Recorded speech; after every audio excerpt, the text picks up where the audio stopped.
Welcome back to city news.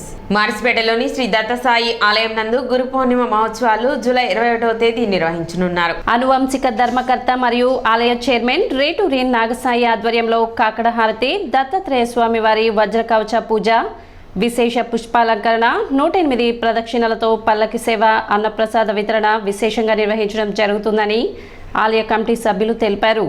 ఉదయం 4:30 గంటల నుండి రాత్రి 10 గంటల వరకు ఈ వేడుకలను నిర్వహిస్తున్నట్లు వెల్లడించారు. భక్తులు విశేష సంఖ్యలో పాల్గొని జయప్రదం చేయాలని కోరారు. సమావేశంలో ఆర్ నాగసాయి, వెంకటరమణ, సిహెచ్ సురేష్ కుమార్, రమణబాబు, పద్మజ, సుజాత, హరిప్రసాద్, మల్లీశ్వరి తదితరులు పాల్గొన్నారు.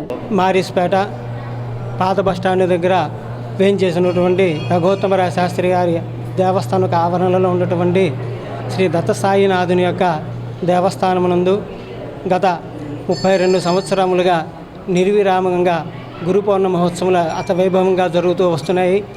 అట్లాగే ఈ సంవత్సరం కూడా 32వ గురు పౌర్ణమి జరపాలని చెప్పి దేవస్థానం వారు మరియు కమిటీ వారు నిర్ణయించి దాని సందర్భంగా ఈరోజు సాయంత్రం పూట కరపత్రములను ప్రారంభించారు. దాని సందర్భంగా 21వ తారీఖు 7/2024 ఆదివారము గురు పౌర్ణమైంది. ఆ రోజున ప్రతిరోజు కూడా మనకి చక్కగా స్వామివారికి అభిషేకాలు, పూజలు చేసుకుంటూ వస్తున్నాం. ఆ రోజు కూడా 21వ తారీఖు 7/2024 ఉదయం స్వామివారికి 5 గంటలకు కాకడ హారతి, తర్వాత 6 గంటల నుండి స్వామివారికి పంచామృతాలతో, సుగంధ ద్రవ్యాలతో విశేషమైన అభిషేకాలు జరుగుతాయి. తదనంతరం స్వామివారికి విశేషమైన పుష్పాలంకారం జరుగుతుంది.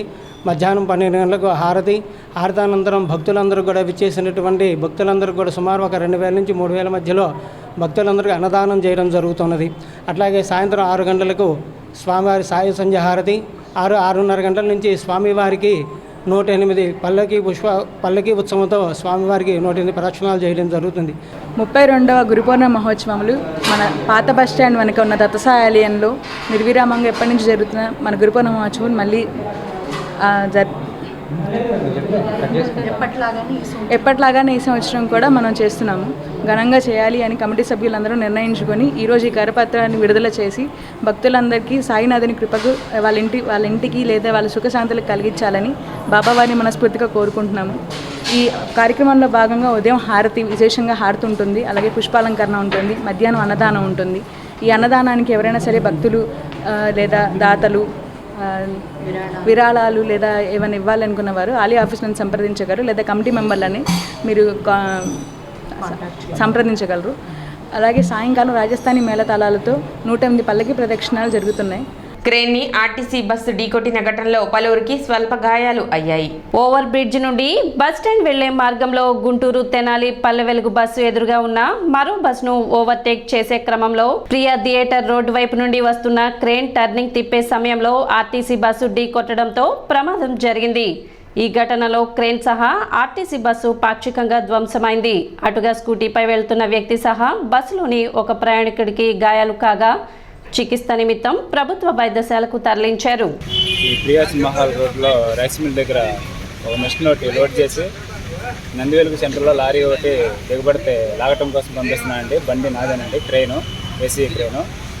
డ్రైవర్ కూడా మా మేనల్డేను. మెషిన్ నుంచి నందివెలుగు దగ్గరికి వెళ్తా ఇదే రోడ్లో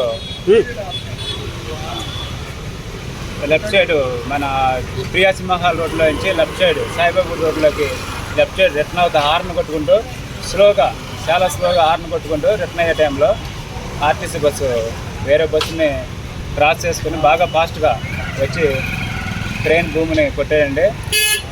ట్రైన్ భూమిని కొట్టినప్పుడు మ్యాక్సిమం ఒక 10 మీటర్ల పైనే గిడ్స్ని కూడా వెళ్ళాడు బండిని. ఆ 10 మీటర్ల డిస్టెన్స్ లెఫ్ట్ సైడ్ నుంచి స్కూటీ కూడా వస్తుంది.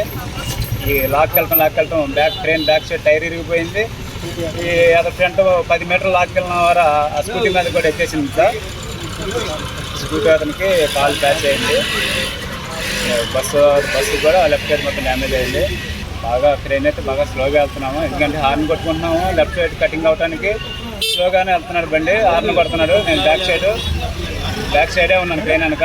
ఈలోపు ఓవర్టేక్ చేస్తే బస్సు వచ్చి తగలటం, లెఫ్ట్ సైడ్ టైర్ ఇరిగిపోవటం, అదే ప్లేస్లో 10 మీటర్ల డిస్టెన్స్లో స్కూటీ రావటం, ఆ 10 మీటర్ల ఫ్రంట్ సైడ్ ఈడ్చుకుంటే ఇలా స్కూటీకి తగలటం, స్కూటీ డ్యామేజ్ అయ్యి మనిషికి కూడా కాలు కాచిందండి. భార్యపై భర్త హత్యాయత్నం చేసిన ఘటన శుక్రవారం తెనాలి పట్టణ కొత్తపేటలో చోటు చేసుకుంది. వివరాల్లోకి వెళితే బాధితురాలు మానసకు తన మేనమామ అయిన కీళ్ల రవితో 7 సంవత్సరాల క్రితం వివాహం జరిగింది.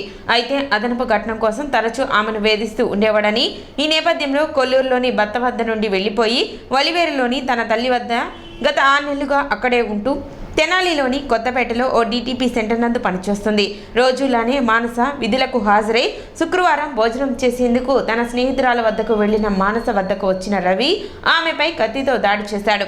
అక్కడే ఉన్న కొందరు దాడిని అడ్డుకొని తీవ్రంగా గాయపడిన మానసను తెనాలి ప్రభుత్వ వైద్యశాలకు తరలించారు. నిందితుడిని పోలీసులు అదుపులోకి తీసుకున్నారు. పోలీసులు కేసు నమోదు చేసి దర్యాప్తు చేస్తున్నారు. చిల్లా రవి అనే అతను తన భార్య మానసని కత్తితోటి స్టాబింగ్ చేయడం జరిగింది. ఇక్కడ నెక్ దగ్గర బ్యాక్ సైడు 3 దిక్కుల స్టాబింగ్ జరిగింది. దీనికి కారణం ఒక 8 నెలల నుంచి వాళ్ళిద్దరూ విడిగా ఉంటున్నారు. ఈ మానస వాళ్ళ అమ్మ దగ్గరే ఉంటుంది, ఒలివేరు. అతను వచ్చేసి కొల్లూరు మండలం చెంచుపేట, కొల్లూరు విలేజ్ చెంచుపేట. వీళ్ళకి 7 సంవత్సరాల క్రితం మ్యారేజ్ అయింది, పిల్లలు లేరు. భార్య మీద అనుమానంతో ఈ అఘాత్యం చేశాడని తెలియజేస్తున్నారు. ఆల్రెడీ ఒక 9 నెలల క్రితం కూడా ఒక కేసు రిజిస్టర్ అయింది. ఆ అమ్మాయి నన్ను వేధిస్తున్నాడు, భర్త చీటికి మాటికి చిరాకు పెడుతున్నాడు, నన్ను అరెస్ట్ చేస్తున్నాడు అనే దాని మీద కేసు కట్టాం. దాని మీద ఆ కేసు కూడా కోర్టులో షార్ట్ షీట్ వేయడం కూడా జరిగింది. అప్పటి నుంచి ఈ అమ్మాయి వాళ్ళ తల్లి దగ్గరే ఉంటుంది. డైలీ తెనాలి వచ్చి పని చేసుకొని వెళ్తుంది. ఈ అమ్మాయి DTP వర్కర్గా పనిచేస్తుంది. అంటే కంప్యూటర్లో టైప్ చేసి ఇది చేసి శాంసన్ అనే అడికేట్ దగ్గర పనిచేస్తూ ఉంటుంది. డైలీ వచ్చి పని చూసుకొని వెళ్తూ ఉంటుంది. ఈరోజు అక్కడికి వచ్చి కరెక్ట్గా 4 గంటలప్పుడు ఎన్నిసార్లు చేసినా ఫోన్ ఎత్తట్లేదు ఏంది. ఆ అమ్మాయి మీద ఇమ్మీడియట్లీగా తను తెచ్చుకున్న ఆ కత్తితోటి నెక్ బ్యాక్ సైడ్ 3 దిక్కుల స్టాబింగ్ చేశాడు. ఇమ్మీడియట్గా తెలిసిన ఎమ్మటే మేము ఇమ్మీడియట్గా నేరస్థలానికి వెళ్ళి బాధితురాలని ఇమ్మీడియట్గా గవర్నమెంట్ హాస్పిటల్కి షిఫ్ట్ చేసాం. డాక్టర్స్ కూడా ప్రస్తుతం పరిస్థితి బాగానే ఉందని చెప్తున్నారు. మెరుగైన వైద్యం కోసం గుంటూరు షిఫ్ట్ చేస్తూ ఉన్నారు. ప్రజెంట్ అయితే స్టేబుల్గా ఉంది. హార్ట్ పల్స్, సాచురేషను అంతా స్టేబుల్గానే ఉందని డాక్టర్ చెప్తున్నారు. ఎందుకైనా మంచిది గుంటూరు తీసుకెళ్తే మెరుగైన వైద్యం చేస్తే బాగుంటుందని చెప్పి షిఫ్ట్ చేస్తున్నారు. వాళ్ళ అమ్మాయి తల్లిదండ్రులు కూడా రావడం జరిగింది. వాళ్ళ బ్రదర్ కూడా వచ్చాడు. ఇప్పుడు ముద్దాయిని కూడా ఇమ్మీడియట్లీగా మేము కస్టడీలోకి తీసుకుంటాం. చిల్లా రవితో మా అమ్మాయి పెళ్ళి 2017 సంవత్సరంలో పెళ్ళి అయిందండి. పెళ్ళైన మొదటి సంవత్సరం నుంచి గొడవలే, పద్దాలు తాగి రావటం, నాకు కట్నం డబ్బులు తేలేదని ఆ పిల్లని పద్దాలు కొడతాము, మా దగ్గరికి పంపించటం, రోజు కొడతామే, రోజు తాగి రావటం, కొడతాం, బాగా కొడతాం. ఒకసారి అయితే రాయి పెట్టి తలంతా పగల కొట్టాడు, రాయి పెట్టి తల మీద కొట్టాడు బాగా. ఇంతలో బుడుపులు కట్టినాయి. పోలీస్ స్టేషన్ చుట్టూ తిరిగేవాళ్ళం. కేసులు పెట్టాము, ఇటువరకు చాలా పెట్టాము, ఇక వదిలేసేసాం మేమే. ఆవిడ కోళ్ళు నరుకుతాడు.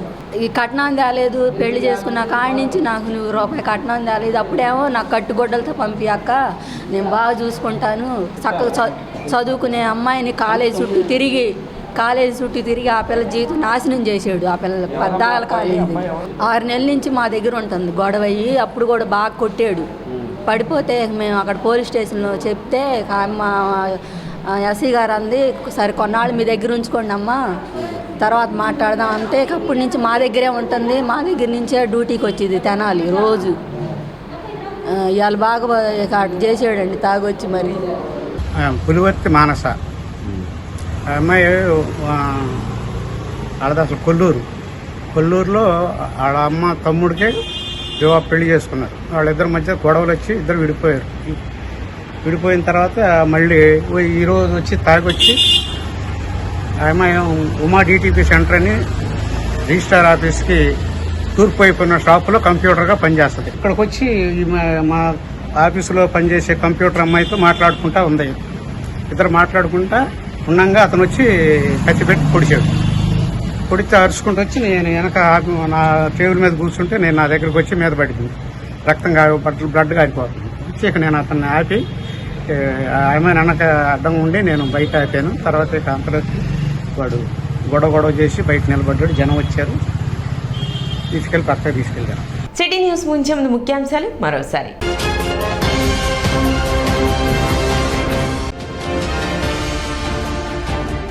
ప్రశాంతంగా జరిగిన మున్సిపల్ కౌన్సిల్ సాధారణ సమావేశం.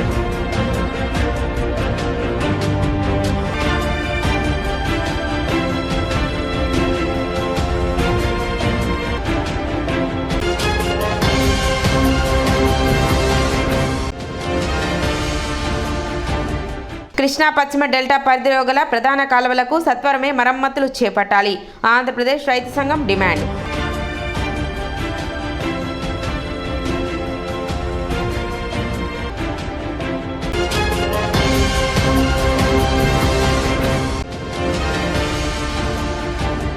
క్రేన్ని ఢీకొట్టిన ఆర్టీసీ పల్లె వెలుగు బస్సు. పాక్షికంగా ధ్వంసమైన బస్సు. స్వల్ప గాయాలతో బయటపడ్డ ప్రయాణికులు.